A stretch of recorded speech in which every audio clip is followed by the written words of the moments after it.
à tous, bienvenue, je suis Rebecca McLaughlin-Istam. Cette semaine, nous nous intéressons à deux entreprises. L'une pourrait changer la manière dont nous faisons nos achats et l'autre la manière dont nous transférons de l'argent à travers le monde. Nous avons parlé au PDG du plus grand site de vente en ligne de la région, Souk.com. Il est désormais le vice-président d'Amazon pour le Moyen-Orient et l'Afrique du Nord, après que le géant américain a racheté la plateforme. Nous voulions faire quelque chose de plus global. Amazon et Souk faisaient des choses similaires. Plus tard, nous regarderons plus en détail le projet de crypto-monnaie de Facebook, Libra.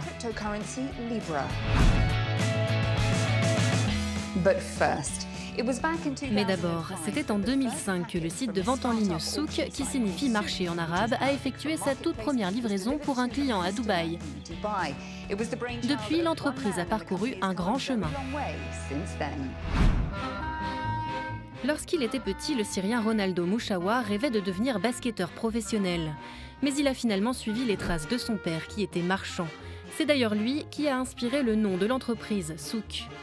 Ronaldo n'a cessé de faire grandir l'entreprise pendant 13 ans, ajoutant des millions de produits, de l'électronique à la mode en passant par des articles de maison, jusqu'à ce que le site devienne le plus grand détaillant en ligne du monde arabe. 2017 fut une année décisive. Le géant américain Amazon a racheté Souk pour 580 millions de dollars. Amazon.ae était né. Aujourd'hui, près de 30 millions de produits sont disponibles en ligne, dont près de 10 millions proviennent des États-Unis. Le site affiche près de 45 millions de visites tous les mois. Les habitants de la région ont l'habitude de faire leur shopping dans de gigantesques centres commerciaux. Selon le ministère de l'économie des Émirats, le e-commerce représente 10% des ventes totales dans le pays. Mais ces habitudes pourraient être en train de changer. Selon une étude de Fitch Solutions, le secteur du e-commerce dans la région connaît la croissance la plus rapide au monde. Les ventes en ligne devraient doubler pour atteindre 49 milliards de dollars en 2021. Pour comprendre ce que prévoit Amazon après le rachat de Souk, je me suis rendue au siège de l'entreprise aux Émirats pour rencontrer Ronaldo Mouchawa. Ronaldo, bienvenue dans Inspire. Ravi de vous voir. Merci de me recevoir. Qu'est-ce qui vous a poussé à vendre Souk ? Nous voulions faire partie de quelque chose de plus global. Et Amazon et Souk faisaient la même chose. Elles ont le même ADN en termes de technologie, c'est-à-dire utiliser la technologie pour franchir les barrières. Amazon s'intéressait à la région et Souk avait beaucoup d'ingrédients qui correspondaient à Amazon. Pour toute fusion, acquisition, rapprochement, il y a des synergies, des intégrations qui doivent avoir lieu. Ce n'est pas toujours une transition en douceur. Comment cela s'est-il passé pour vous ? Nous avons lancé Amazon.ae en mai. C'était donc une sorte de feuille de route pour intégrer les deux technologies et les faire fonctionner dans la région. Nous avons fait certaines choses différemment. Notre adresse, nos structures, le paiement à la livraison, les types de produits, la langue aussi, car on parle arabe ici et Amazon ne proposait pas cette langue. J'aimerais qu'on s'attarde sur le modèle économique, sur la psychologie des consommateurs, surtout ici aux Émirats, qui sont très exigeants. Ils veulent certains produits de niche, immédiatement. Ils veulent payer en cash. Quelles sont les différences avec les consommateurs des autres marchés ? Les consommateurs dans cette partie du monde sont très connectés. Comme vous l'avez dit, ils sont très exigeants. Ce qui a en quelque sorte empêché le commerce en ligne de se développer, c'est le choix des produits, parce que le e-commerce ne représente encore qu'une faible part du commerce total. Mais nous voyons que les consommateurs changent leur façon d'acheter en ligne. Et désormais, la vitesse et les produits sont la clé. Nous avons encore beaucoup à faire pour améliorer notre offre et notre vitesse de livraison. En parlant de vitesse, les drones sont sûrement la manière la plus rapide d'effectuer les livraisons. On en parle depuis 2015, mais où vous situez-vous par rapport à cela ? C'est la région, par sa géographie où l'environnement est le plus adapté. À ce stade, aux Émirats arabes unis, nous nous concentrons plus sur la rapidité des livraisons standards, mais nous continuons à nous intéresser à cette innovation pour voir quel rôle elle peut jouer.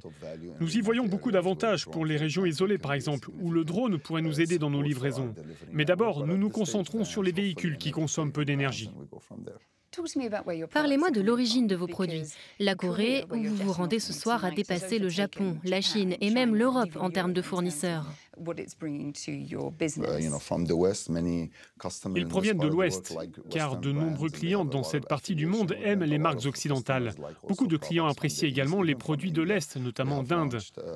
Nous avons mis en place une route commerciale. Les vendeurs indiens peuvent venir aux Émirats et faire des affaires. Nous les aidons avec la logistique, la distribution et pour passer leur site en arabe, afin que les clients d'ici puissent interagir avec leurs marques. Il s'agit donc non seulement d'une façon d'introduire des produits dans la région, mais ça apporte également des opportunités pour nos marchés comme l'Égypte et l'Arabie saoudite, où nous avons une solide base manufacturière. L'Égypte est connue par exemple pour son textile et son coton. L'année a été assez mouvementée en termes de dépenses de consommation à travers le monde. Compte tenu de la situation économique, comment vont les affaires? La chose positive avec notre commerce, c'est qu'il touche des jeunes clients. La moitié des habitants dans cette partie du monde a moins de 25 ans. Ces consommateurs sont très portés sur la technologie. Ils font beaucoup de choses avec leur téléphone.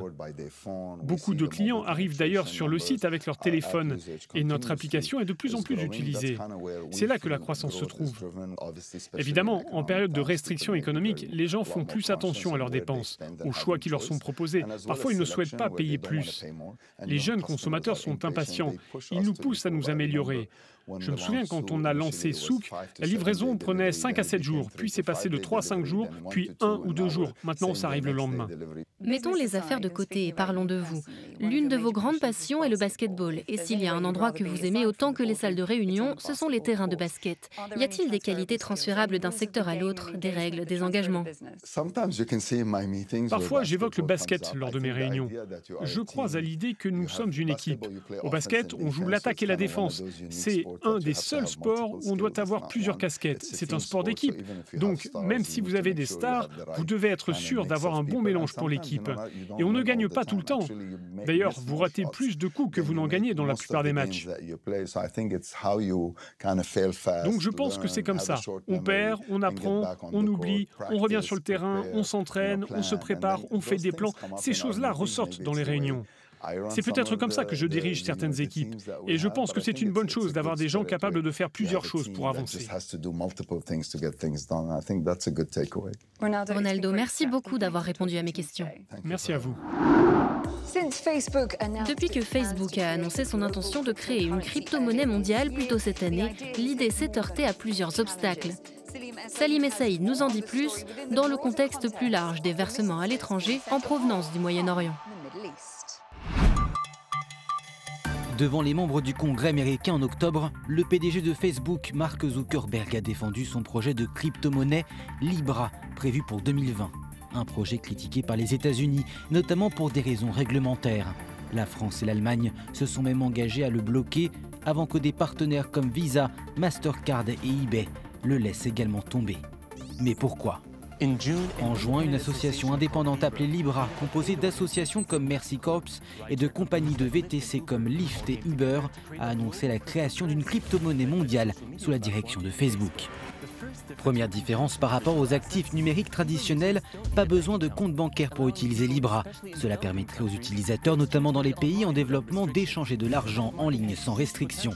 Ce marché a un potentiel énorme. Selon la Banque mondiale, près de 1,7 milliard d'adultes n'avaient pas de compte bancaire en 2017. Seconde différence, il sera possible de transférer de l'argent via les applications de messagerie WhatsApp et Facebook Messenger. N'importe qui possédant un compte Facebook pourra utiliser Libra. Une révolution, selon les experts. Facebook possède une énorme base de données. Une telle chose n'a jamais été testée à cette échelle. Pour que les gens adoptent cela massivement, il faut d'abord une large base de données d'utilisateurs. Et Facebook possède cela. On estime qu'un tiers de la population mondiale utilise Facebook. En 2018, les législateurs américains ont accusé le réseau social de pratiques commerciales trompeuses, lorsqu'en 2016, Cambridge Analytica a utilisé les informations personnelles de millions d'utilisateurs pour influencer leurs intentions de vote lors de l'élection présidentielle américaine. Je sais que je ne suis pas le messager idéal aujourd'hui. Nous avons été confrontés à beaucoup de problèmes ces derniers temps. Et je suis sûr que beaucoup de gens auraient aimé que ce soit une autre entreprise que Facebook qui propose cela. Certains estiment qu'il ne faut pas craindre Libra et que les banques doivent s'adapter à ces dernières évolutions. Selon eux, les marchés émergents comme le Moyen-Orient seront une clé du succès. Selon la Banque mondiale, les envois de fonds totaux ont atteint un niveau record de 529 milliards de dollars l'an dernier. Aux Émirats Arabes Unis, deuxième émetteur mondial de transfert de fonds, les travailleurs ont rapatrié 46 milliards de dollars en 2018. Marizen Taguinod, des Philippines, a ouvert l'an dernier un salon de coiffure à Dubaï.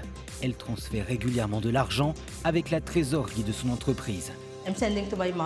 J'en envoie à ma mère et à ma sœur, et elle m'en envoie aussi car c'est ma partenaire dans l'entreprise.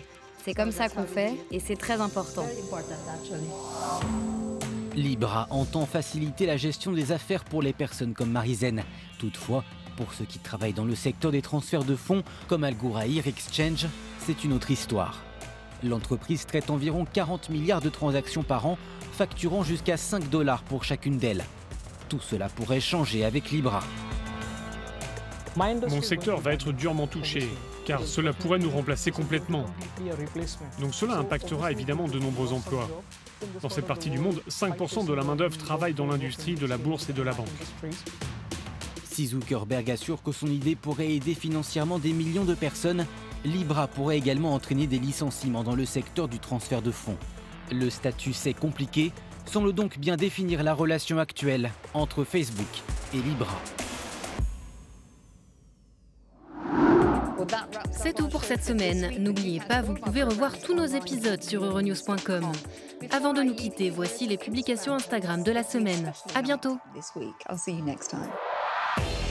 Le consultant financier Eman du Koweït a partagé ce post pour inspirer plus de gens à se lancer dans le commerce. Mona des Émirats a reçu une livraison spéciale de la part de son fils. Et la Britannique Charlotte, installée aux Émirats, qui explique que son chat a trouvé la place parfaite.